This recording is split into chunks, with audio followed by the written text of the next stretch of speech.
ভারত মহাসাগরে চীনের দাপট রুখতে ভারতীয় নৌবাহিনী কলকাতার মাটিতে তৈরি করলো এক নতুন ইতিহাস। আপনারা কি জানেন, ভারতের নিজস্ব প্রযুক্তিতে তৈরি তিনটি শক্তিশালী এবং অত্যাধুনিক যুদ্ধজাহাজ একসঙ্গে নৌবাহিনীতে যুক্ত হয়েছে প্রধানমন্ত্রী নরেন্দ্র মোদীর হাত ধরে আজকে। অর্থাৎ এই যুদ্ধজাহাজগুলিকে কমিশন করা হয়েছে বা অফিসিয়ালি নৌবাহিনীর হাতে তুলে দেওয়া হয়েছে। আজকের ভিডিওটিতে আমরা গার্ডেন রিচ শিপ বিল্ডার্স বা জিআরএসি কলকাতার তৈরি এই তিনটি অত্যাধুনিক যুদ্ধজাহাজের সম্পর্কে আলোচনা করব, যেদের ক্ষমতা কেমন, টেকনোলজিক্যালি কেমন অ্যাডভান্স এবং কিভাবে কাজ করবে, যেগুলি শুনলে ভারতীয় হিসেবে আপনাদের গর্ব অবশ্যই হবে। তাছাড়া এই জাহাজগুলি কিন্তু আমাদের বাংলায় তৈরি হয়েছে, অর্থাৎ কলকাতায় তৈরি হয়েছে। আমাদের তালিকায় প্রথম এবং সবথেকে শক্তিশালী যুদ্ধজাহাজটির নাম হচ্ছে আইএনএস দোনাগিরি। এটি ভারতীয় নৌবাহিনীর বিখ্যাত প্রজেক্ট 71 এর অন্তর্গত তৈরি একটি স্টেলথ ফ্রিগেট। আপনারা যেমন জানেন, স্টেলথ ফাইটার প্লেন হয় যেমন F-35 বা F-22 র্যাপ্টার, যেগুলিকে অত সহজে র্যাডারে খুঁজে পাওয়া যায় না। অনুরূপভাবে স্টেলথ ফ্রিগেট বা জাহাজও হয়, যেগুলিকে কিন্তু শত্রু দেশের জাহাজ অত সহজে খুঁজে পাবে না। অন্যদিকে আমাদের জাহাজ কিন্তু শত্রু দেশের জাহাজকে বা অন্যান্য জিনিসকে খুব সহজেই খুঁজে পাবে। তাছাড়া এই যে ফ্রিগেট যুদ্ধজাহাজ, এগুলি কিন্তু আকারে ডিস্ট্রয়ারের মতন অনেক বড় হয় না, ডিস্ট্রয়ারের থেকে একটু ছোট হয়, কিন্তু ক্ষমতার দিক থেকে কিন্তু ব্যাপক ক্ষমতাবান হয়, ডিস্ট্রয়ারের থেকে কোনো অংশে কম নয়। ফলে এটিকে কম মনে করবেন না, কেননা ভারতের এই দুনাগিরি ফ্রিগেটের মধ্যে আছে কিন্তু ব্রহ্মস মিসাইল, এর পাশাপাশি এয়ার ডিফেন্সের জন্য এমআর স্যাম আছে, এবং সবথেকে গুরুত্বপূর্ণ এই দুনাগিরিতে লাগানো আছে দুটি RBU-6000 অ্যান্টি সাবমেরিন ওপেন। অর্থাৎ যখন সমুদ্রের তলায় একটি সাবমেরিনের খোঁজ পাওয়া যায়, তখন কিন্তু আমাদের এই দুনাগিরি ফ্রিগেটের RBU-6000 লঞ্চ করে দেবে নিজের মিসাইল, এবং এই মিসাইলটি প্রথমে আকাশে যাবে, আকাশে যাওয়ার পরে সমুদ্রের মধ্যে একদম ঢুকে যাবে এবং সেখানে বিস্ফোরণ ঘটিয়ে শত্রু দেশের সাবমেরিনকে পুরো ধ্বংস করে দেবে। এটি কিন্তু RBU-6000 এর একটি গুরুত্বপূর্ণ বৈশিষ্ট্য, এবং এই RBU-6000 রাশিয়ার তৈরি একটি বিশেষ ধরনের অস্ত্র। আর এই ফ্রিগেট জাহাজগুলিকে মূলত ব্যবহার করা হয় বাণিজ্যিক স্বার্থ রক্ষা করার জন্য এবং সাবমেরিনকে ধ্বংস করার জন্য। অন্যদিকে ডিস্ট্রয়ার কিন্তু ব্যবহার করা হয় বড় মাপের যুদ্ধ করবার জন্য। এবং এই জাহাজটির 75%-এরও বেশি কিন্তু দেশীয় প্রযুক্তিতে তৈরি করা হয়েছে। এই যুদ্ধ জাহাজটি প্রমাণ করে দিচ্ছে যে ভারত এখন আর আগের মতো নেই, যখন একটি সামান্য স্ক্রু ভারত বিদেশের থেকে কিন্তু, অর্থাৎ রাশিয়া বা অন্যান্য দেশের থেকে কিন্তু, ভারত কিন্তু এখন নিজের তরফ থেকেও এমন জাহাজ বানাতে পারছে যেখানে 75%-এরও বেশি কিন্তু স্বদেশি প্রযুক্তি, এবং ভবিষ্যতে দেখবেন এই 75% 100% হয়ে যাবে।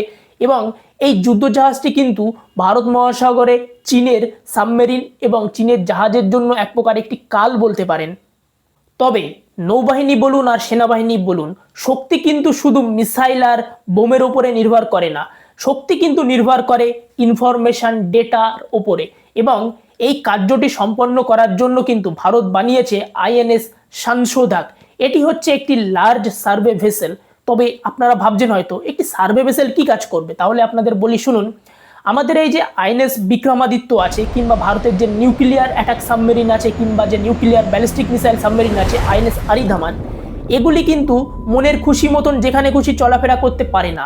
এগুলি কোন স্থান দিয়ে যাবে, কোথায় জলের গভীরতা কেমন, কোথায় সমুদ্রের নিচে পাহাড় আছে, এগুলি কে বলে দেবে? এইগুলি খোঁজ করার জন্যই কিন্তু লার্জ সার্ভে ভেসেলের প্রয়োজন হয়, যেগুলি কিন্তু সমুদ্র নিচে যেসব জিনিসপত্র আছে সেগুলির 3D ম্যাপ বানায়। অর্থাৎ সমুদ্রের নিচে ড্রোন বলুন কিংবা সোনার মারফত একটি 3D ম্যাপ বানায়। ফলে নৌবাহিনীর কাছে সমুদ্রের তলারও ম্যাপ থাকে, ফলে সমুদ্রের নিচেই কোথায় বিপদ থাকতে পারে নৌবাহিনীর এটা জানা থাকে। ফলে সেই সব অঞ্চল দিয়ে সাবমেরিন বলুন বা বড় যুদ্ধজাহাজ সেগুলি কিন্তু যায় না, এবং ভারতীয় যে নৌবাহিনী আছে তারা অনুমানও করতে পারে যে শত্রু দেশের সাবমেরিন বা যুদ্ধজাহাজ কোন স্থান দিয়ে আসতে পারে। কারণ আমাদের কাছে আগের থেকে যদি নিচের ডেটা থাকে যে এখানে গভীরতা বেশি, এখানে কম, তাহলে আমরা কিন্তু স্বাভাবিকভাবেই অনুমান করতে পারবো যে একটি বড় সাবমেরিন বা যুদ্ধজাহাজ কোন স্থান দিয়ে আসতে পারে। এই জন্যই কিন্তু লার্জ সার্ভে ভেসেল অত্যন্ত গুরুত্বপূর্ণ। তাছাড়া সমুদ্রের তলায় যেসব আন্ডার ওয়াটার মাইন আছে সেগুলিও কিন্তু ডিটেক্ট করতে বা খোঁজ করতে এই লার্জ সার্ভে ভেসেল প্রয়োজন হয়। ঠিক যেমন বর্তমানে হরমুজ প্রণালীতে ইরান যেসব মাইন লাগিয়ে রেখেছে সেগুলি ডিটেক্ট করতেও কিন্তু এই ধরনের জাহাজের প্রয়োজন হয়। ফলে এই জাহাজের গুরুত্ব কেমন আপনারা এবার বুঝতে পারছেন।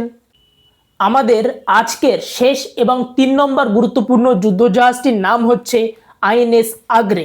এটি হচ্ছে এক বিশেষ ধরনের যুদ্ধজাহাজ বা অ্যান্টি সাবমেরিন ওয়ারফেয়ারের যুদ্ধজাহাজ, অর্থাৎ সাবমেরিনকে বিধ্বংস করার জন্য স্পেশালি বানানো হয়েছে এটিকে। এবং এটি হচ্ছে আর্নাল্ড ক্লাসের অ্যান্টি সাবমেরিন ওয়ারফেয়ার শ্যালো ওয়াটারক্রাফট। অর্থাৎ এই যুদ্ধজাহাজ কিন্তু আমাদের যে কোস্টাল এরিয়া বা তটবর্তী অঞ্চল এর পাশাপাশি থাকবে, এটি কিন্তু ডিপ সমুদ্রে যাবে না।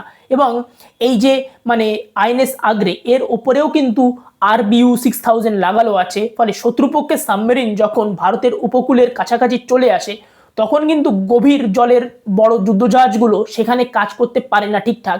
অর্থাৎ এই যে বড় ডিস্ট্রয়ার আছে বা ফ্রিগেট যেগুলির ওয়েট প্রায় 6000-7000 টন, সেগুলি যদি তটবর্তী অঞ্চলে চলে আসে, সেখানে যদি ম্যাপিং করা না থাকে, তাহলে কিন্তু এই বড় বড় যুদ্ধজাহাজ বিপদে পড়বে। এবং এরা কিন্তু এই শ্যালো অর্থাৎ যেখানে কম জল সেখানে কিন্তু ঠিকভাবে কাজ করতেও পারে না। আর এই জন্যই কিন্তু বানানো হয়েছে আইএনএস আগ্রে, অর্থাৎ শ্যালো ওয়াটার, অর্থাৎ যেখানে জল কম তটবর্তী অঞ্চলের পাশে, সেখানে এই জাহাজগুলিকে মোতায়েন করা থাকবে বিদেশি সাবমেরিনকে হান্ট করার জন্য। আপনারা হয়তো সম্প্রতি শুনেছেন যে পাকিস্তান বঙ্গোপসাগরে নিজের সাবমেরিন আবার ডিপ্লয় করবে, এবং এই সব সাবমেরিনকে খোঁজার দায়িত্বই কিন্তু থাকবে এই আইএনএস আগ্রের মতন যুদ্ধজাহাজের হাতে। অর্থাৎ ভারতের তটের যদি কাছে কোনো সাবমেরিন আসে, সেগুলিকে কিন্তু ধ্বংস করার দায়িত্ব এই আইএনএস আগ্রের হাতে। এবং আইএনএস আগ্রের কাছে আছে উন্নত মানের শ্যালো ওয়াটার সোনার।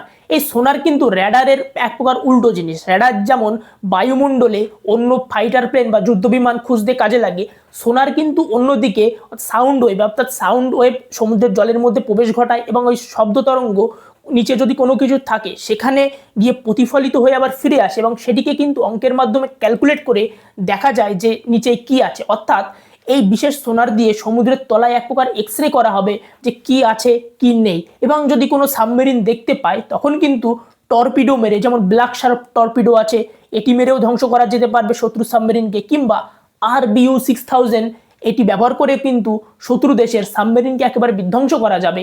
ফলে বুঝতেই পাচ্ছেন এই 3টি জাহাজের গুরুত্ব কত বেশি। তবে এই 3টি যুদ্ধজাহাজের মধ্যে আমার সবথেকে প্রিয় এবং আমার মতে সবথেকে গুরুত্বপূর্ণ হচ্ছে আইএনএস সাংসোদাক।